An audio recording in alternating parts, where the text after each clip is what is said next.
আপনাদের যে বাতিপুরা যে পুরান মাদ্রাসাটা আছে, আমার জীবনের সর্বপ্রথম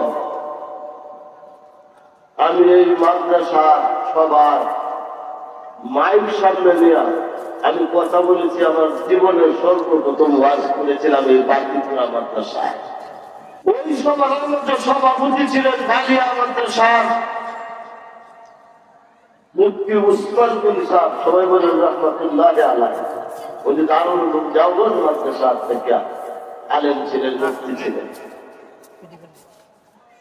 আল্লাহ পাক এরপর থেকে দেশের বিভিন্ন আমার সেখানে বিভিন্ন জায়গায় মাদ্রাসা এই আল্লাহ তাআলা আমাকে দিনের কম বেশি কিছু আলোচনা করার তৌফিক দান করছেন। সবাই বলেন আমিন। আপনারা অনেকে চিনবেন না, মুরব্বী মানুষ যারা আপনারা চিনবেন। আপনাদের এই এলাকা দিয়া এই রাস্তাটা দিয়া আমি প্রায় 10 বছরের মতন হাসছি। আমি এই যে ঠাকুর বাজায় লাইলা তালুকদারের শ্বশুর জালাল তালুকদারের বাড়ির পিছনে নদীর পাড়ায় মাদ্রাসা ছিল। আমি এই মাদ্রাসায় 1 বছরের ছাত্র ছিলাম, 11 বছরের শিক্ষক ছিলাম। আমার অত্যন্ত প্রাণপ্রিয় ব্যক্তি,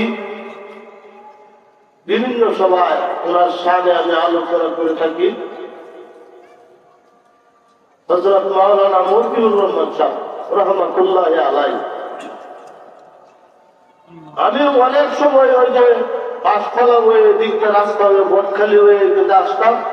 হুজুরের সাথে আমার অনেক সুসম্পর্ক ছিল। অনেকদিন দেখছি যে হুজুরে খাওয়া দাওয়া করে রাস্তায় বাড়ির পাশে রাস্তা দাঁড়িয়ে থাকতেন, আমি পিছনে পড়ে যেতাম। আবার অনেকদিন আমি একটু আগে যেতাম, আমি দাঁড়ায় থাকতাম, হুজুর খানা দেয়া বাকি কতটুকু একসাথে ওনার সাথে আলাপ গল্প আলাপ করতে করতে যাইতাম। বিকাল বেলাও একসাথে প্রায় সময় আসতাম। আল্লাহ তাবারক ওয়া তাআলা এই এলাকার উজ্জ্বল নক্ষত্র, সত্যি যার বিনিময়ে আমি মনে করব যার মেহনতে এই এলাকায় বহুত আলেমের জন্ম হয়েছে। অনেক হাদিসকারী আলেম উলামা মুফতি মুহাদ্দিস অনেক বড় বড় আলেম হয়েছে। আল্লাহ তাআলা মাওলানা মতিউর রহমানের কবরকে জান্নাতের উঁচু মাকাম দান করুন। সবাই বলেন আমিন।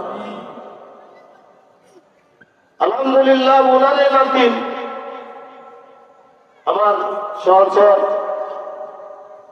প্রায় জায়গাতেই উনি আমার সাথে থাকেন, অত্যন্ত স্নেহ, আমি অনেক ভালোবাসি। হাফেজ মাওলানা লুকমান হোসেন সাহেব আমার দরকার তো কিছুক্ষণ আগে অত্যন্ত গুরুত্বপূর্ণ আলোচনা করেছেন কোরআন নিয়ে, আপনারা শুনেছেন।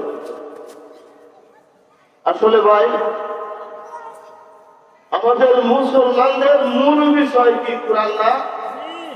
কোরআন। কোরআনের উপরেই উনি গুরুত্ব আরোপ করে কথা বলেছেন। তো বিষয়টা হলো ভাই, ওয়াহাল্লা হালালাহু ওয়া হারামা হারামাহু।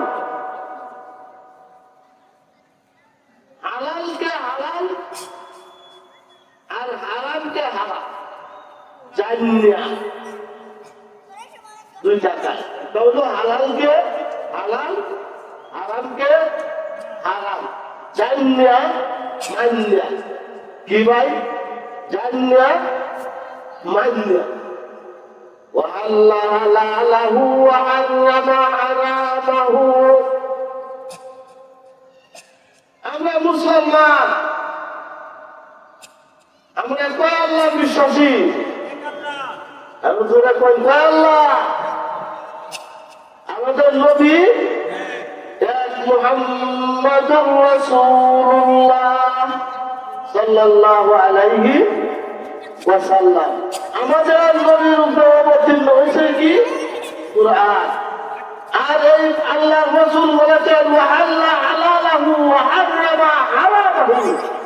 হালালকে হালাল জানলা, ওয়া হারামা হারামাহু, আর যেটা হারাম ওটাকে আমি জানলাম। এটা হারাম, এটা হালাল। সওয়াবের কাজ, এটা গুনার কাজ। বুঝাইছে কথাটা? যে হালালকে হালাল, হারামকে হারাম জানিয়া দুনিয়ার জমিনে জিন্দেগি গঠন করবে, আমল করে যাইব। আর আমলের সময়টা হলো জন্ম থেকে মৃত্যু পর্যন্ত। সুবহানাল্লাহ, এটাই তো আমাদের হায়াত। জন্ম যেদিন ওইটা বের থাকে, মৃত্যুর আগ পর্যন্ত যে সময়, ওই সময় তার নাম হইল কি? হায়াত। কি কই? হায়াত।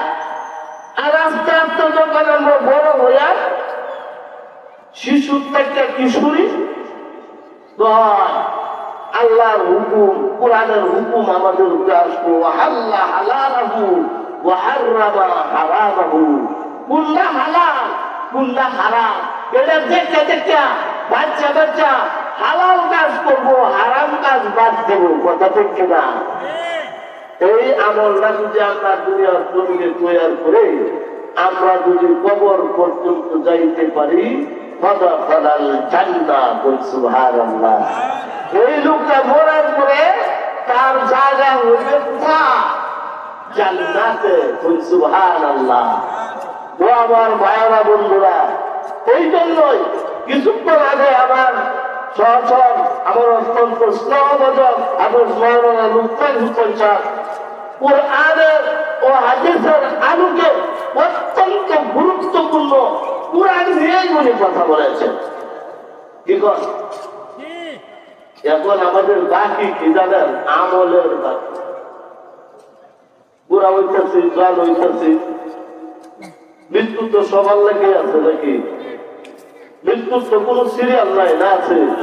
কুল্লু নাফসিন যায়িকাতুল মাউত। সকলকে মরতে হবে। মরণ থেকে কেউ পালাইতে পারবে না। মরণ থেকে যতই পালাও, মরণ তোমায় লইবে গিরি। যদিও তুমি আকাশ পথে লাগায় সিঁড়ি। মরণ থেকে আমরা যতই চেষ্টা করি, মরণ থেকে আমরা পালাইতে পারবো না। তাহলে আমাদের করণীয় কি? আমল করা। আমল সে জিন্দগি করতে হে জান্নাত কি জাহান্নাম।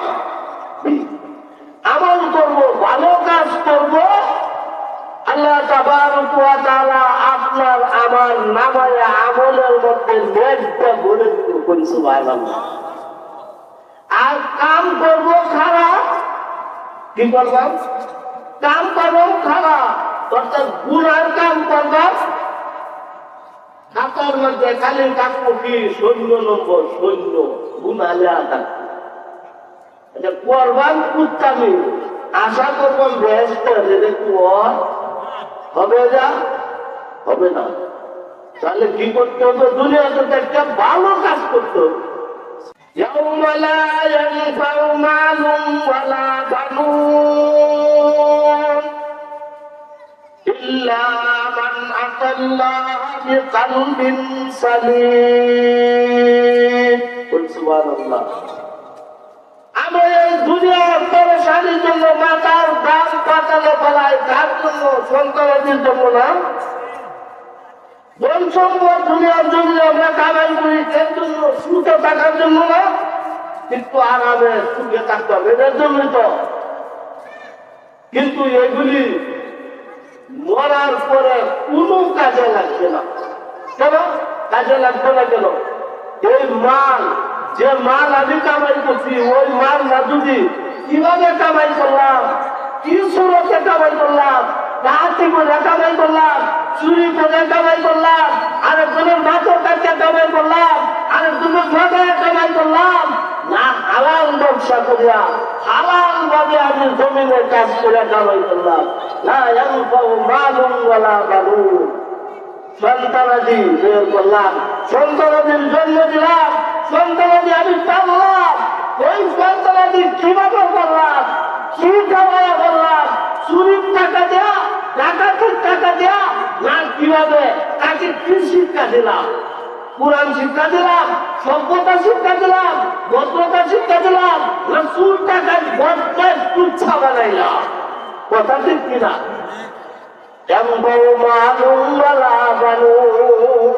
এটি কোনো কাজে লাগবে না।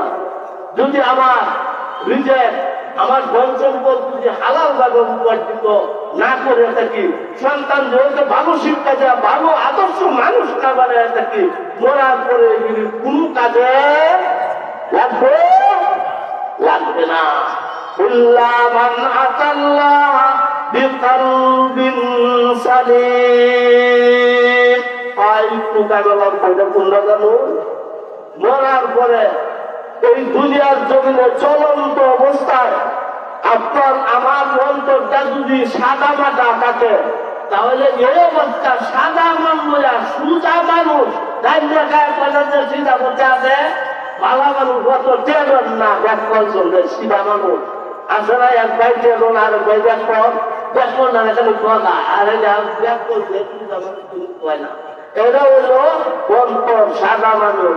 আচ্ছা, আল্লাহর কাছে করে দিলাম এই সরল অন্তর যদি দুনিয়ার জমিনে বাচ্চা যাইতে পারেন মরে, তাহলে কালকে সালিম সরল অন্তর মরবেন, আল্লাহ তাআলা বড়কালে আপনাকে জান্নাতের মালিক বানায় দিব। আর যদি বড় অন্তরটাকে চিন্তা করতেন নিয়ে মরে ঠকায় যায়, মরার পরে এই খবর বয়ে যাবে না। এই জন্য আল্লাহ তাআলা আমাদেরকে দুনিয়ার জমিনে কুরআন শিক্ষা, নামাজ, রোজা, হজ, যাকাত ভালো কাজ করার তৌফিক দান করেন। সকলে বলেন আমিন।